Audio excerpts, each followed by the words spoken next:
ہے ایسا لگتا ہے کہ روح نکل جا رہی ہے.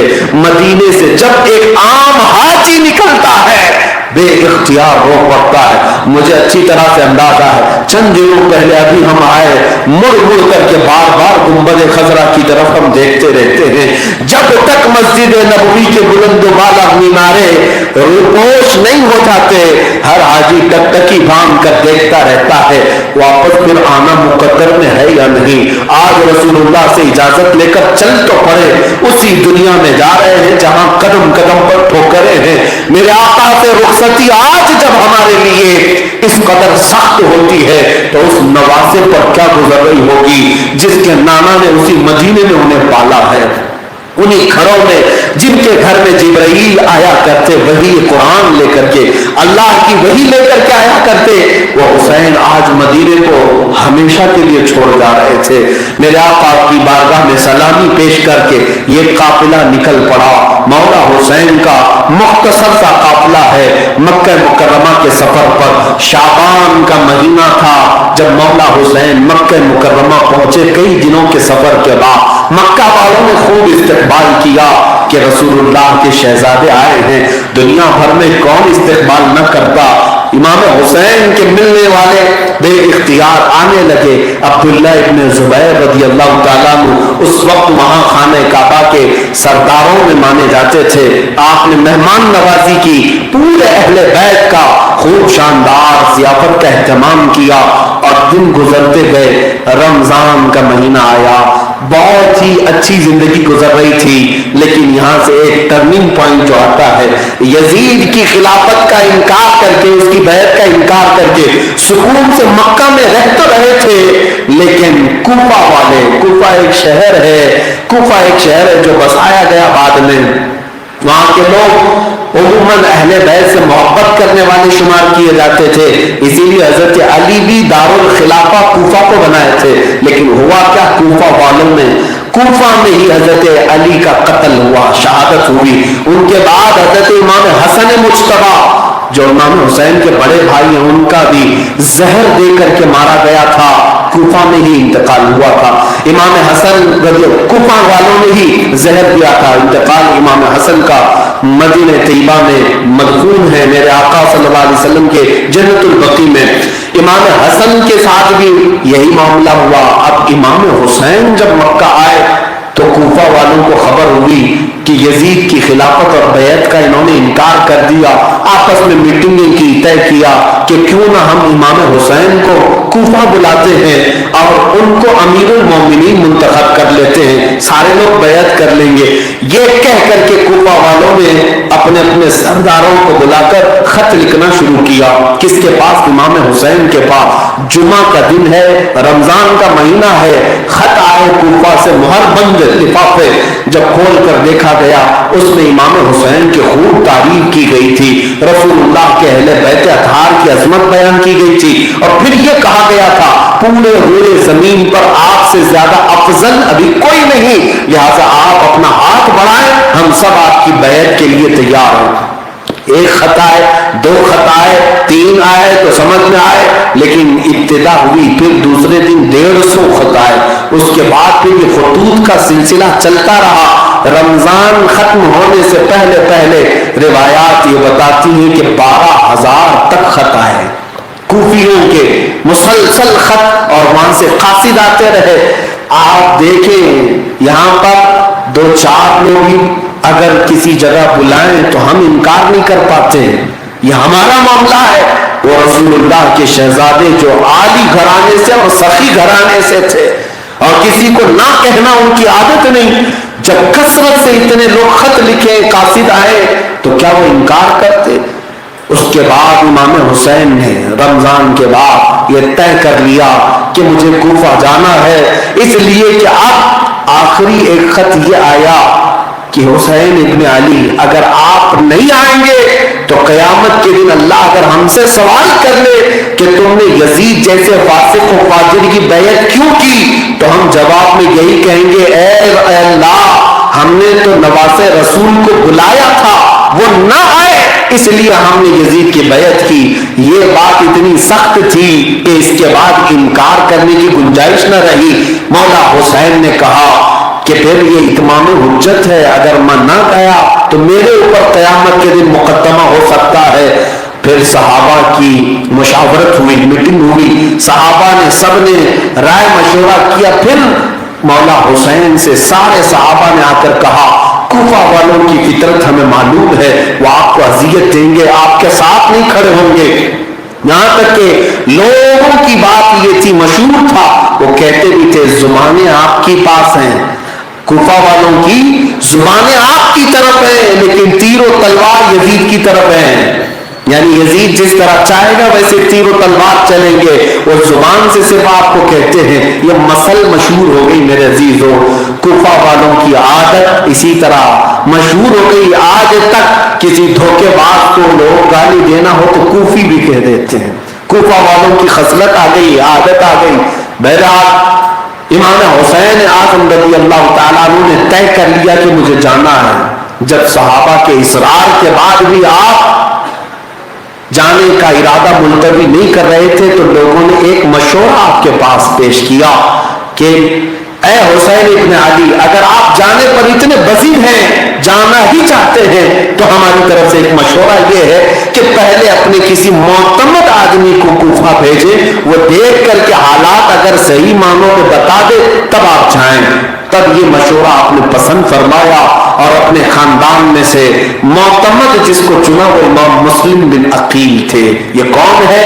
یہ امام حسین کے چچیرے بھائی ہیں.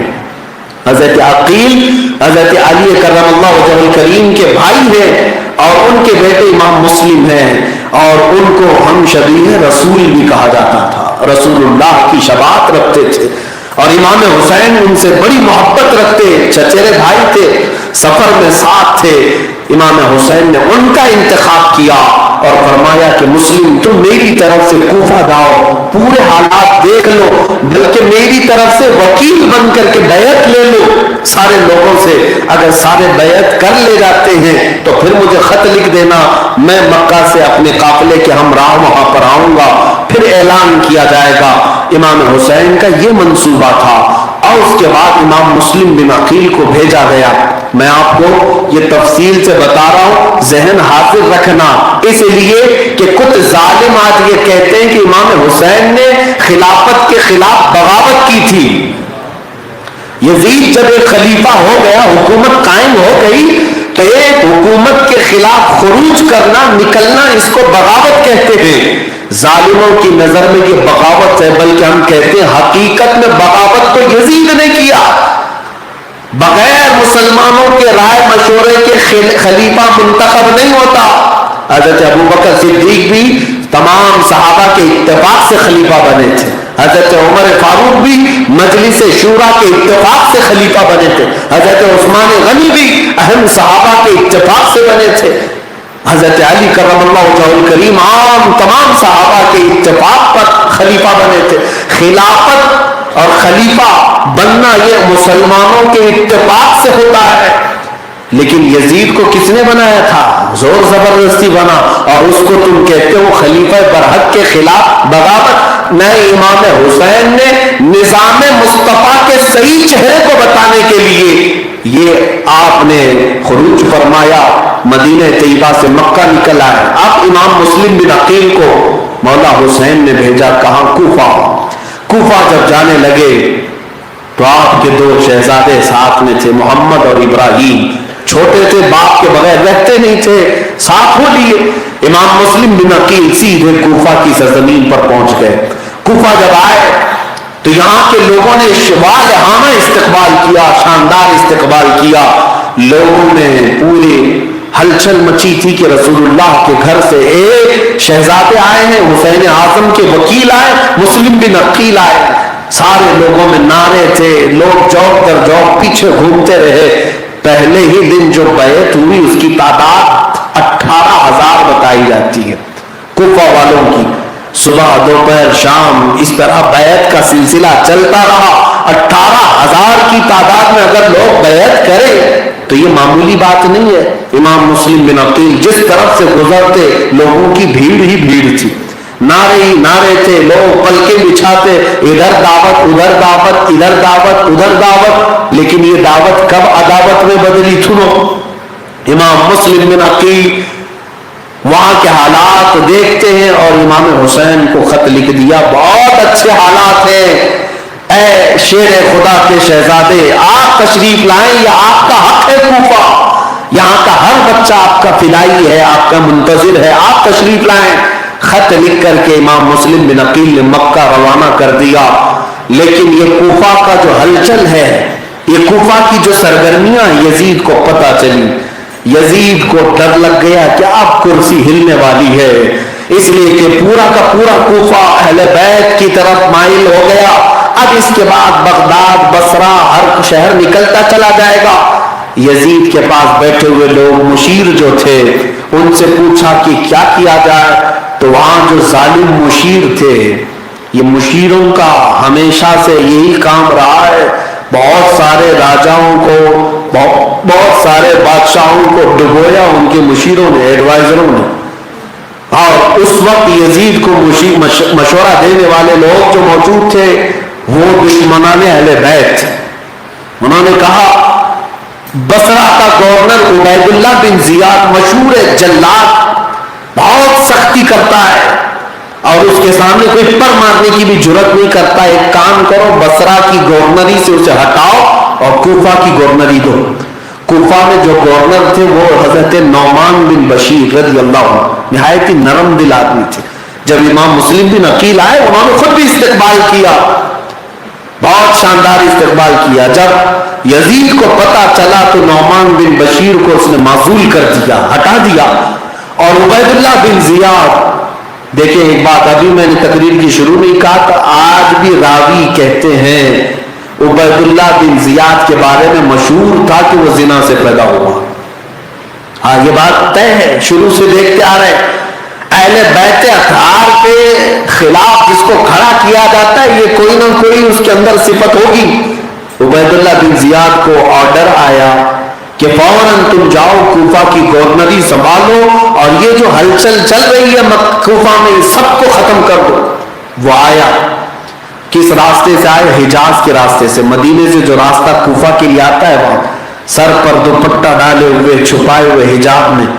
جب کوفہ والوں کو پتا چلا حجاز سے کوئی آ رہا ہے تو سب کے سب امام حسین سمجھ کر کے استقبال کے لیے کھڑے ہو گئے، سب آ گئے، اور اس قافلے میں ہی، یہ جلوس میں ہی دارالامارت تک آیا، کوفہ کے گورنر ہاؤس تک، اور حجاب اپنے سر پر رکھا۔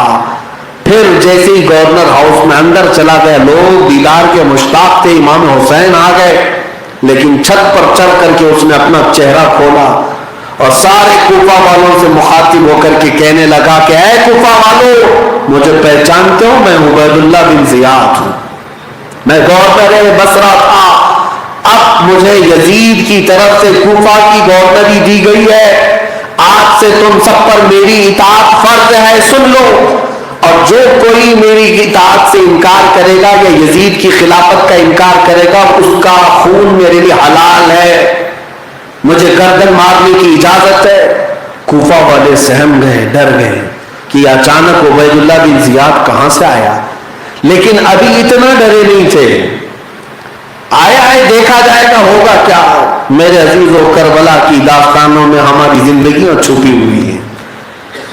گورنر جب بیٹھا دوسرے دن، پھر اس نے حالات معلوم کیے، امام مسلم بن عقیل کی محبت بہت عروج پر تھی، لوگ جوک در جوک آج بھی ان کے چاہنے والے تھے، لیکن اب اس نے جو کام کیا وہ کیا کیا، اس نے لوگوں کو بلایا، سرداروں کو بلایا اور انہیں نذرانے بھی دیے، پیسے بھی دیے، کچھ کو اپنی طرف مائل کیا، کچھ کو موت کا خوف دلایا۔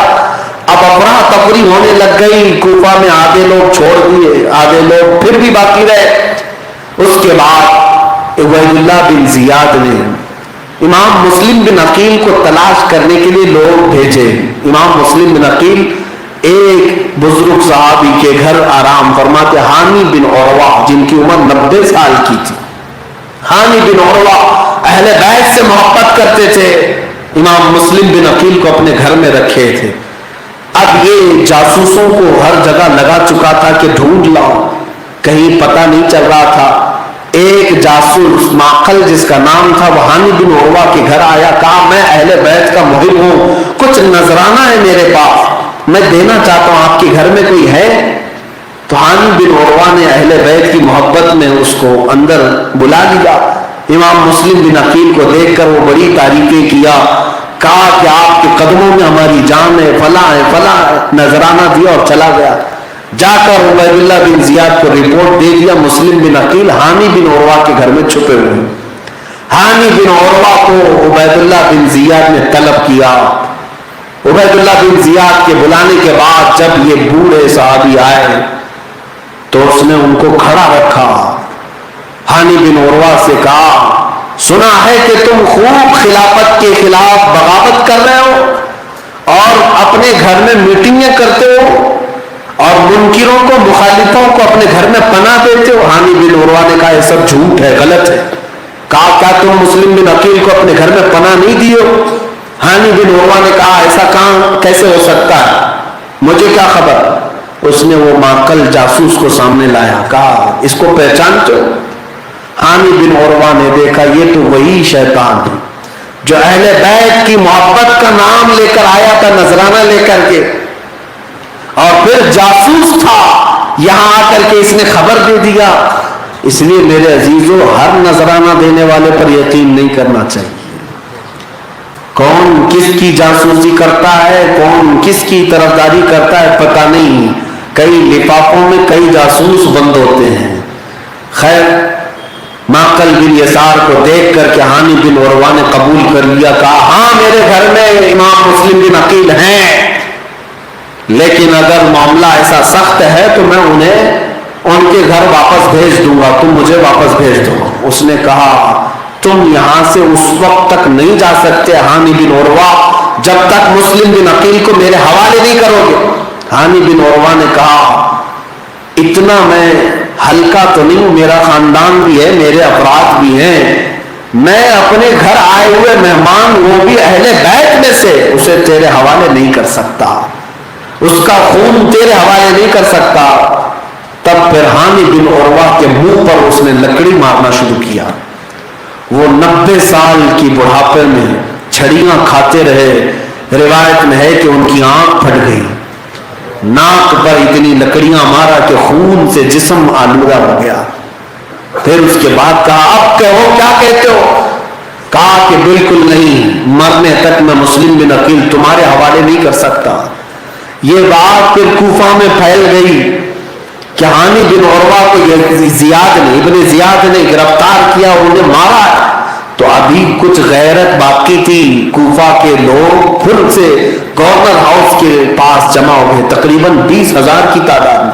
امام مسلم بن عقیل کے ساتھ آئے کہ آج گورنر ہاؤس کا محاصرہ کر لیا جائے اور کام تمام کرو اس کا, ابن زیاد کا. لیکن کیا اس نے چالاکی کی تھی, کوفہ کے بڑے بڑے سرداروں کو پہلے ہی سے گورنر ہاؤس میں بلایا تھا دعوت کے نام پر. ہر قبیلے خاندان کا ایک ایک کوئی آدمی ہوتا ہے بڑا, اور اس کو اس نے پہلے ہی دعوت میں بٹھا لیا تھا. اب جب یہ 20,000 کا لشکر گورنر ہاؤس کے پاس آیا تو اس نے اپنے اندر گھر میں بیٹھے ہوئے گورنر خاندان کے بڑے لوگوں کو اتنا ڈرایا, کہا اگر تم اپنے خاندانوں کو واپس بھی نہیں بھیجو گے تو تمہاری بوٹیاں بھی میں تمہارے خاندان والوں کے ہاتھ نہیں پہنچنے دوں گا, تمہارے ٹکڑے یہی ہو جائیں گے. سب ڈر گئے, سب کو چھت پر کھڑا کیا گیا. سبوں نے اپنے اپنے خاندان والوں کو پکار کر کہا اے لوگوں جاؤ واپس چلے جاؤ, اس لیے کہ یزید فوج بھیج رہا ہے, ابن زیاد مار دے گا, اس کی پولیس آئے گی پکڑ لے گی. سارے لوگ ڈر گئے اور پھر ایک ایک بعد دیگرے چھٹنے لگے. امام مسلم بن عقیل کے ساتھ جتنے لوگ تھے آپ انہیں سمجھاتے رہے کہ ثابت قدم رہو, فتح ہمارے ساتھ ہوگی. عشاء سے لے کر فجر تک امام مسلم بن عقیل وہاں کھڑے رہے. فجر کی نماز پڑھنے کے لیے جب گئے, سلام پھیر کر دیکھا تو ان کے 2 بچوں کے علاوہ کوئی نہیں. یہ کوفہ والوں کی غداری تھی, یہ کوفہ والوں کی بے وفائی تھی. سب چلے گئے, 20,000 کا لشکر آیا تھا, سب چلے گئے ڈر کر. بزدلوں کے لیے یہ دنیا ہمیشہ تنگ رہی ہے اور تنگ ہوتی رہے گی. اسی لیے میرے عزیزوں اہل بیت اطہار خون کا گھونٹ تو پی گئے لیکن بزدلی کا گھونٹ کبھی نہیں پیا. اسی لیے یہ مقولہ کتنا مشہور ہے، سر داد نہ داد دست در دست یزید، سر دے دیا لیکن ہاتھ یزید کے ہاتھ میں نہیں دیا. یہی ہے ایمان کا حصہ. حامی بن عروہ کو اتنا مارا گیا تھا کہ ان کے خاندان والے دوسرے دن پھر حملہ کیے گورنر ہاؤس کے پاس. بہت بڑا خاندان تھا، سب تلواریں لے کر کے آئے تھے. تو عبید اللہ بن زیاد نے کیا کیا، جو قاضی صاحب تھے، قاضی صاحب کو بلایا اور کہا میں تمہیں حامی بن عروہ کو دکھاتا ہوں، دیکھو اور ان کے خاندان والوں سے کہو ہم نے مارا نہیں، ابھی زندہ ہیں. قاضی صاحب نے دیکھا اور ان کے پیچھے بھی تلوار تھی. چھت پر چڑھ کر کے انہوں نے خاندان والوں سے کہا میں گواہی دیتا ہوں حامی بن عروہ انتقال نہیں کیے، زندہ ہیں، وہ موجود ہیں. خاندان والوں نے جب قاضی شرع سے یہ بات سنی تو سب منتشر ہو گئے، چلے گئے. میرے عزیزوں اب حالات ایسے سخت ہونے کے بعد کوفہ والوں نے دوسرے دن اپنے گھر کے دروازے بند کرنا شروع کر دیا. امام مسلم بن عقیل، یہ غریب کوفہ ان کو کہا جاتا ہے، غریب کوفہ، یہ کوفہ کی سرزمین پر اجنبی بن گئے. دوسرے دن جہاں سے گزرتے لوگ جلدی دروازے بند کر لیتے کہ کہیں یہ مہمان بن گئے تو وبال ہمارے سر پر نہ آ جائے، ہمارے اوپر تلواریں نہ چلیں. امام مسلم بن عقیل اپنے 2 شہزادوں کے ساتھ بھوکے پیاسے پورا دن گزارتے رہے، یہاں تک کہ ایک گوشت والے نے کچا گوشت آپ کو دیا تھا، اس کے علاوہ کوئی چیز آپ کو نہیں ملی. عزیزان گرامی، امام مسلم بن عقیل تھکے ہارے شام کے وقت ایک خاتون بوڑھی عورت تھی، اس کی عمر 80 سال کے قریب ہے، وہ اپنے گھر کے باہر بیٹھی تھی. اس نے دیکھا امام مسلم بن عقیل کو، فوراً کھڑی ہو گئی اور اپنے گھر میں دعوت دیا، کہا آپ میرے گھر کے مہمان بن جائیں. امام مسلم بن عقیل نے کہا میں اگر مہمان بن جاؤں گا تو تیرے گھر پر آفت آ جائے گی، اس کی طرف سے ابن زیاد کی طرف سے سختیاں ہوں گی. اس خاتون نے کہا اللہ تبارک و تعالیٰ کا میں اس بات پر شکر ادا کروں گی کہ فاطمہ زہرا کے خاندان والے کی ضیافت کرتے کرتے اگر میری روح نکل جائے تو شہادت سے کم تو نہیں ہوگی. آپ تشریف لائیں میرے گھر پر. حضرت امام مسلم بن عقیل، طوعا نام اس کا تاریخ میں لکھا ہے، اس بوڑھی خاتون کے گھر مہمان بن گئے.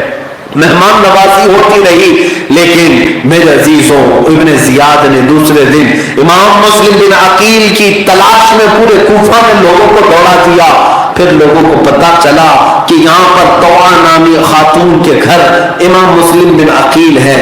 اس خاتون کا بیٹا وہ باغی تھا، اہل بیت کا دشمن تھا، اسے اپنی ماں کی یہ حرکت پسند نہ آئی. اس نے ابن زیاد کے پاس جا کر 10-12 لوگوں کا لشکر طلب کیا، کہا میرے ساتھ 10-12 سپاہی بھیجو، میں مسلم بن عقیل کو اپنے گھر سے گرفتار کر کے تمہارے پاس لاؤں گا، اس لیے کہ وہ میرے ہی گھر میں ہے. یہ نامرد بچہ 12 لوگوں کو لے کر کے آیا ہے شیر خدا کے گھر کے ایک فرد کو گرفتار کرنے کے لیے. عزیزان گرامی، جب یہ محمد بن اشعث نامی شخص 12 لوگوں کا قافلہ لے کر طوعا نامی خاتون کے گھر آیا، دوپہر کا وقت تھا، سخت دھوپ تھی، وہ اندر آنے کی کوشش کرتے رہے.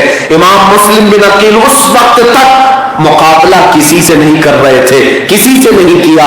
انہیں افسوس صرف اس بات کا تھا کہ میں نے امام حسین کو خط لکھ دیا ہے کہ کوفہ کے حالات اچھے ہیں، کہیں وہ آنے والے ہوں گے اور اگر آ گئے تو ان کے خون کا سارا حصہ میرے سر پر آ جائے گا، ان کے ساتھ ہونے والے برے انجام کا سارا ثمرہ میرے سر پر آ جائے گا. ان کو یہ بات کا خوف ستا رہا تھا. امام مسلم بن عقیل نے اب پہلی مرتبہ تلوار اٹھائی اور کہا اگر تم مجھے گرفتار کرنا چاہو تو بغیر مقابلہ کیے تو نہیں گرفتار کر سکو گے. یہ شیوا ہے اہل بیت کا. میں آپ کو بھی یہ کہنا چاہتا ہوں اگر تمہارے ساتھ ایسا معاملہ پیش آئے تو تم اتنے سستی بھی نہیں ہو کہ سر جھکا کر کے کسی کو اپنے آپ حوالہ کر دو. نہیں میرے عزیزو، محمد عربی کے غلام ہو، گرفتار بھی ہوں گے تو کوہرام مچا کے گرفتار ہو انشاءاللہ العزیز. ہم نے تو مچائی دیا ہے، اب گرفتار کر لیں، کوئی فرق نہیں پڑتا. میں آپ سے کہہ رہا ہوں، دین حق کی سربلندی اور کلمہ طیبہ کا اعلان کرتے ہوئے اس دنیا سے جائیں گے. کوئی ہمارے رزق کا حاکم نہیں یہاں دنیا میں، اور نہ ہی قاسم ہے. ہم جس کو مانتے ہیں اسی کی بات بھی کرتے ہیں. ہمارا عقیدہ تو یہ ہے، رزق کے قاسم ہو تم، خلق کے حاکم ہو تم، جو ملا تم سے ملا یا رسول اللہ تم پہ کروڑوں تم. ہم ان کی بات کرتے ہیں، ہمیں ان کی بات سے خوف نہیں لگتا. امام مسلم بن عقیل نے کہا گرفتار کرنا ہے تو مقابلہ کرو پھر گرفتار کرو. یہ 12 کے 12 مادہ بچے آئے اور امام مسلم بن عقیل سے لڑنے کی کوشش کرتے رہے، لیکن وہ حیدر کرار کے گھر پلا ہوا مسلم بن عقیل تلوار کی لہرائی ہوئی یہ چاندنی سے اور روشنی سے ایسا قافلہ یہ گھبرایا تھا کہ کوئی مقابلے کے لیے نہیں آ سکا. تلواریں بہت چلی، 12 تلواریں ایک طرف، حیدر کرار کے گھر کے شیر کی تلوار ایک طرف، لیکن مقابلہ اتنا سخت تھا کہ کسی کے قابو میں ایک انگلی تک نہیں آ رہی تھی، ایک ہاتھ تک نہیں آ رہا تھا. طوعا نامی خاتون جو گھر میں بیٹھی ہے، اللہ ایسی مائیں سب کو عطا کرے، بیٹا باغیوں کی طرف سے لڑ رہا ہے، خاتون اندر سے پکار کر امام مسلم بن عقیل کی داد دے رہی ہے اور کہہ رہے مسلم اس طرح تلوار اٹھاؤ، اس طرح تلوار اٹھاؤ. اور وہ خاتون تو کہہ رہی تھی کہ میں تمہاری تلوار کے نیچے میرا بیٹا آ جائے تو سر کے 2 ٹکڑے کر دو. یہ اہل بیت کی محبت ہے. مولا ان ماؤں کی چادروں کا صدقہ ہمیں عطا فرمائے. اپنے بچوں کی تربیت کرو تو عشق رسول کی بنیاد پر کرو. میرے عزیزو، امام مسلم بن عقیل لڑتے رہے، پیاسے رہے، یہاں تک کہ آپ کو تلوار کا ایک نوک کا حصہ ہونٹ پر لگ گیا، جس کی وجہ سے ہونٹ کٹ گیا امام مسلم بن عقیل کا. اس کے بعد شدت کی پیاس آپ کو ستانے لگی. طوعا سے کہنے لگے خاتون بی بی جان مجھے پانی پلاؤ. وہ کھٹوری بھر کر پانی لائی. جیسے ہی آپ پانی پینا چاہتے خون اس میں گرتا تھا، آپ پانی پھینک دیتے، خون کا قطرہ جس میں گرا وہ ناپاک ہو جائے گا. دوسری کھٹوری لائی گئی، کٹے ہوئے ہونٹ کا خون کا قطرہ پھر سے پانی میں گرا، آپ نے پھینک دیا. تیسری بار لایا گیا، پانی میں پھر سے خون گر جاتا تھا. اب مجھے بتاؤ تو صحیح، ہونٹ کٹا ہے، بھلا پانی میں قطرہ نہ گرے گا تو پھر کہاں گرے گا؟ وہ تو قطرہ گرنا ہی تھا. پانی پھر بھی آپ پینا پسند نہیں کرتے. عزیزان گرامی، شریعت نے تو چھوٹ دی ہے. ایسا وقت آ جائے جب تمہاری نزا کا وقت ہو یا موت قریب لگنے لگے، تمہیں اگر ناپاک پانی ملتا ہے تو پی کر جان بچا لو. شریعت نے چھوٹ دی ہے، لیکن یہ اہل بیت کا گھرانہ ہے. چھوٹ اپنی جگہ پر، مصطفیٰ کی شریعت اپنی جگہ پر، تقویٰ اپنی جگہ پر. خون سے آلودہ پانی جس مسلم بن عقیل نے نہیں پیا موت کے قریب، میں آج نوجوانوں سے کہوں گا اگر تمہارے ہونٹ شراب سے لگتے ہیں، اگر تمہارے ہونٹ بیئر باروں کے چکر کاٹتے ہیں، اگر تمہارے ہونٹوں پر نشہ آتا ہے تو کل قیامت کے دن تمہیں بھی مسلم بن عقیل کا سامنا کرنا ہے اور جواب دینا ہے. اے نوجوانوں، دنیا کی یہ شراب تمہارے لیے نہیں ہے، مولا نے تمہارے لیے جنت کی شرابن طہورہ بنایا ہے. وہ شراب ہے جس میں نشہ نہیں ہے، جس میں مدہوشی نہیں ہے، بلکہ اس شراب کی محبت کا عالم یہ ہے جتنی پیو گے اتنے مقامات بلند ہوتے چلے جائیں گے. اس شراب کے لیے دنیاوی شرابوں کو ٹھوکر مارو. مسلم بن عقیل کے ساتھ جب یہ معاملات ہونے لگے، اخیر میں ظالموں نے پیترا بدلا، داؤ چلا. جو آج بھی ان تمام حربوں کے طریقوں کو اپناتے ہیں ظالم اور باطل جماعتیں، کہا مسلم ہم تمہارے سے صلح کریں گے، جنگ نہیں کریں گے، صلح کریں گے. صلح میں بہت سارے بھید چھپے ہوتے ہیں. صلح کریں گے، بات یہ ہے کہ تم بھی تلوار رکھو گے، ہم بھی تلوار رکھیں گے. بات اتنی ہے کہ چلیں گے ابن زیاد کے پاس، ہم تمہاری جان کی امان دیتے ہیں، تمہیں مارا نہیں جائے گا، قتل نہیں کیا جائے گا، بات کرنا ہے تمہارے ساتھ. مسلم بن عقیل سے کہا گیا ابن زیاد سے تم بات چیت کر لو، بات چیت میں اتفاق ہو جائے، تمہیں جہاں جانا ہے چلے جاؤ. امام مسلم بن عقیل نے صلح کے اس راستے کو پسند فرمایا. اس کے بعد پھر آپ نے تلوار چھوڑ دی. یہ 12 لوگ دکھانے کے لیے تلوار چھوڑتے امام مسلم بن عقیل جیسی ان کے پاس آئے, سبوں نے پکڑا اور اپنی گاڑی میں جو اس وقت گھوڑے کی تھی بٹھایا اور پیچھے کی طرف ہاتھ اور پیر باندھنا شروع کیا. امام مسلم بن عقیل نے کہا یہ پہلا دھوکہ ہے تمہاری طرف سے, یہاں سے تم نے غداریاں شروع کی. ہاتھ باندھا اور سیدھے گورنر ہاؤس پر لے آئے. امام مسلم بن عقیل جب گورنر ہاؤس پر آئے, ابن زیاد نے دیکھتے ہی گالیاں شروع کر دی. نعوذ باللہ, اہل بیت کو گالیاں دی. امام مسلم بن عقیل کی توہین کیا اور کہا جھوٹوں کے بیٹے جھوٹے یہاں پر آ گئے. نعوذ باللہ. اس وقت مسجد میں ایک بوڑھے صحابی نابینا تھے, انہوں نے اٹھ کر کے علل اعلان کہا میں گواہی دیتا ہوں یہ جو رسول اللہ کے گھر کا شہزادہ ہے یہ سچا ہے اور سچی ماں اور سچے باپ کا بیٹا ہے, اور یہ بھی گواہی دیتا ہوں کہ آج تخت پر جو بیٹھا ہے اس کی ماں زانیہ تھی, اس کا باپ زانی تھا, اور وہ زنا کی اولاد ہے. بڑے مجمع میں اعلان کرنا, اسی کو میرے آقا نے فرمایا ظالموں کے سامنے حق بات کا اعلان کرنا سب سے افضل جہاد ہے, سب سے افضل جہاد ہے. اس صحابی کا اس نے اسی مسجد میں قتل کیا. ڈکٹیٹر لوگوں کو کبھی اپنی برائی پسند نہیں, فوراً مار دیتے ہیں. اس کے بعد امام مسلم بن عقیل سے مکالمہ ہوا, کئی باتیں ہوئی, لمبی باتیں ہوئی. امام مسلم بن عقیل کو اخیر میں اس نے ظلمن اتنی سخت اذیتیں دی کہ جلاد کے قریب لایا گیا, ہاتھ ان کے باندھے گئے اور ان کے جسم پر کوڑے مارے گئے. اور اس کے بعد اسی پر بس نہیں کیا گیا, سارے مجمع کے سامنے امام مسلم بن عقیل کے سر مبارک کو گردن سے الگ کر دیا گیا. اہل بیت کی یہ پہلی شہادت ہے, داستان کربلا کی یہ پہلی شہادت ہے امام مسلم بن عقیل کی. کوفہ کے در و دیوار رو پڑے ہوں گے لیکن وہ شقی القلب بدبختوں کے دل پر کچھ نہ گزرا. اس کے بعد امام مسلم بن عقیل کے دھڑ کو سیڑھیوں سے نیچے دھکیل دیا گیا, جسم کو چکنا چور کیا گیا. امام مسلم بن عقیل کے سر کو دکھانے کے لیے گورنر ہاؤس کے باہر لٹکایا گیا. کوفہ والے ڈر جائیں, یہ ہیبت تاری کی, یہ ماب لنچنگ اسی کو تو کہتے ہیں. مارو, ویڈیو بناؤ, پھیلاؤ تاکہ ہیبت تاری ہو جائے, لوگوں میں دہشت تاری ہو جائے. یہ حقیقی دہشت کرتے ہیں. یہ کام تو کوفہ والے بھی کر رہے تھے. جس کے پاس طاقت تھی, جس کے پاس تخت تھا, جس کے پاس حکومت تھی, اہل حق کو مارا اور ان کے سروں کو لٹکا کر کے شاہراہ عام پر نظارہ کروایا لوگوں کے سامنے کہ لوگ دیکھیں اور ڈر جائیں, ہمارا ایسا انجام نہ ہونے پائے. لیکن ایک بات میں ضرور کہوں گا میرے عزیزوں, ان ظالموں کو اگر لگتا ہے کہ کسی کے ٹکڑے کر کے ایمان چھین لیں گے تو ایسا نہیں. منافق ڈریں گے, ایمان والے کبھی نہیں ڈریں گے. ایمان والوں کے لیے یہ چیزیں خوف نہیں طاری کرتی, اس لیے کہ ایمان جس کے دل میں ہوگا وہ الحمدللہ ہر رات شہادت کی تمنا کر کے سوتا ہے. مولا تو اپنی راہ میں ہمیں شہادت عطا فرما. امام مسلم بن عقیل کے قتل کے بعد کوفہ میں سناٹا طاری ہو گیا.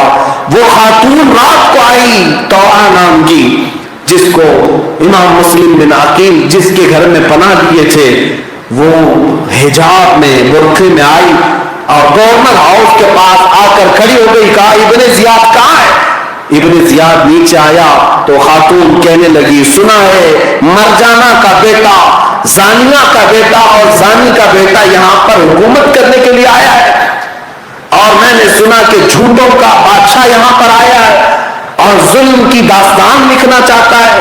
ابن زیاد غصے میں آیا, پوچھا کہ خاتون تم ہو کون؟ خاتون نے بغیر کسی خوف کے کہا میں وہی خاتون ہوں جس کے گھر سے مسلم بن عقیل کو آج تم لائے تھے, میرا نام طوعہ ہے. اتنا سنتے ہی اس نے پورا خنجر حضرت طوعہ پر مارا اور اس بوڑھی خاتون کو راستے پر کھڑے ہی شہید کر دیا.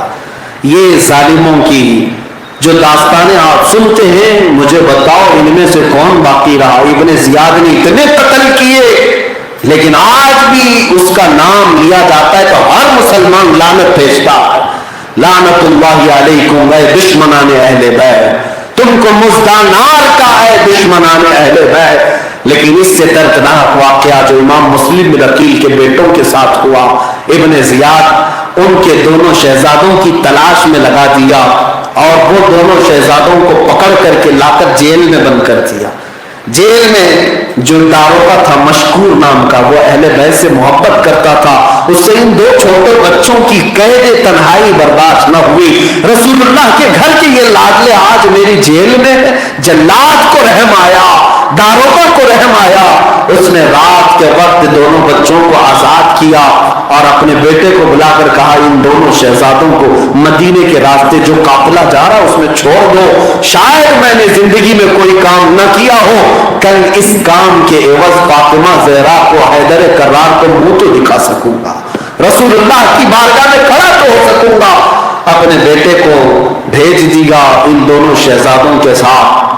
یہ دونوں شہزادے چل پڑے مدینے کا قافلہ ڈھونڈنے کے لیے قادسیہ کے راستے پر، لیکن جو کافی مشہور کا داروغہ کا بیٹا تھا اس نے ان کو جو قافلے پر پہنچانا تھا دور سے دکھا کر چلا گیا۔ بچے چھوٹے سے تھے، عمر کم تھی، دوڑ نہ سکے، ٹھوکریں کھا کر گرنے لگے، کانٹے تلووں میں چبھنے لگے، وہ قافلے کی تیز رفتاری کو پکڑ نہ سکے، قافلہ بہت دور آنکھوں سے اوجھل ہو گیا اور یہ کوفہ کی سرزمین پر ہی بھٹکتے رہ گئے۔ دوسرا دن آیا، جیل کی تنہائی میں جب بچوں کو نہ پایا تو مشکور کو طلب کیا گیا۔ ابن زیاد نے پوچھا کہاں گئے بچے؟ اس نے کہا میں نے آزاد کر دیا، اب تو بھی چاہے تو میری روح کو آزاد کر سکتا ہے۔ یہ کیسی خوشی تھی، یہ کیسا اطمینان تھا۔ ابن زیاد کو اتنا غصہ آیا کہ مشکور کو اس نے قتل کیا، لیکن میں نے داستانوں میں پڑھا کہ وہ مشکور پہلا شخص تھا جس کی شہادت کے بعد، سر کٹنے کے بعد بھی چہرے مبارک پر سے ہنسی کے لب کھلے ہوئے تھے، مسکراہٹ میں دنیا سے گیا تھا، اس لیے کہ اپنے کام پر اطمینان جسے ہے دنیا سے جانے کا ڈر بھی اسے نہیں ہوگا۔ عزیزان گرامی، وفاداری کرو، دنیا سے جاتے وقت تم بھی مسکراتے جاؤ، میرے آقا سے سچی وفا کرو، دیکھنا جنازے پر ہر کوئی تمہیں دیکھ کر کہے گا ایسے کھلے ہو تو میں نے دنیا میں بھی اس کے نہیں دیکھے تھے، زندگی میں بھی نہیں دیکھے تھے۔ مسکراتے جانے کا ایک ہی راز ہے، آج وفا کرو، کل موت کا ڈر نہیں ہوگا۔ اس لیے کہ ہم تو یہ کہتے ہیں قبر میں جانے کے وقت ڈر اسے ہونا چاہیے جسے کوڑے کھانے کا خوف ہو، یہاں چوری چماری کر کے، لوٹ مار کر کے، گستاخیاں کر کے جا رہا ہو، ڈر تو ہوگا ہی کہ جہنم کے دروازے نہ کھلیں، لیکن سچی وفا میرے آقا سے کیا ہوگا تو اس شان سے جائے گا اب تو پائے ناز سے فرشتے کیوں اٹھوں۔ ہاں، قبر میں جا کر کے گر فرشتے مجھ کو قبر میں اٹھائیں تو پھر میں ان سے یوں کہوں اب تو پائے ناز سے اے فرشتوں کیوں اٹھو، مر کے پہنچا ہوں یہاں اس دل ربا کے واسطے۔ نبی کے لیے جو جا رہا ہے مرا ہے وہ خوف سے نہیں جائے گا، غم سے نہیں جائے گا، وہ مشکور کا صدقہ اللہ ہمیں عطا فرمائے۔ وفا کیا ہو تو مسکراتے ہوئے جائیں گے۔ عزیزان گرامی، یہ بچے بھٹکتے رہے، لیکن صبح کے وقت ایک خاتون کا ان پر گزر ہوا، اس خاتون نے دونوں بچوں کو اپنے ساتھ لے لیا، اپنے گھر لے گئی۔ اس کی ملکہ محب اہل بیت تھی، سیدہ کائنات فاطمہ الزہرا سے محبت کرنے والی، اپنے گھر میں رکھی۔ لیکن اتفاق ایسا کہ اس خاتون کا جو شوہر تھا حارث نام کا، وہ ظالم تھا، بدبخت تھا، لالچی تھا، دن بھر ان شہزادوں کو ڈھونڈ رہا تھا، اس لیے کہ عبید اللہ بن زیاد نے کہا تھا دونوں بچوں کو جو ڈھونڈ لائے گا اسے 100 اونٹ دیے جائیں گے۔ سرخ اونٹوں کی لالچ دی گئی تھی، اس لالچ میں وہ در در کی ٹھوکریں کھا رہا تھا، لیکن یہ شہزادے اسی کے گھر میں آرام کر رہے تھے۔ خاتون وفادار اہل بیت ہے اور شوہر نمرود اور فرعون کے نقش قدم پر چل رہا ہے۔ ایسے بہت سارے گھروں میں اتفاق ہوتا رہا ہے۔ اس خاتون نے بچوں کی بہت اچھی نگرانی کی، اچھا کھلایا، اچھا نہلایا، اچھے بستر پر سلایا۔ اب جب رات کو وہ شخص حارث آیا گھر پر، رات کو سوئے ہوئے تھے، لیکن اتفاق ایسا کہ دونوں شہزادے خواب میں دیکھتے ہیں۔ خواب میں دیکھا میرے آقا صلی اللہ علیہ وسلم کو، اللہ کے نبی کو خواب میں ان بچوں نے دیکھا۔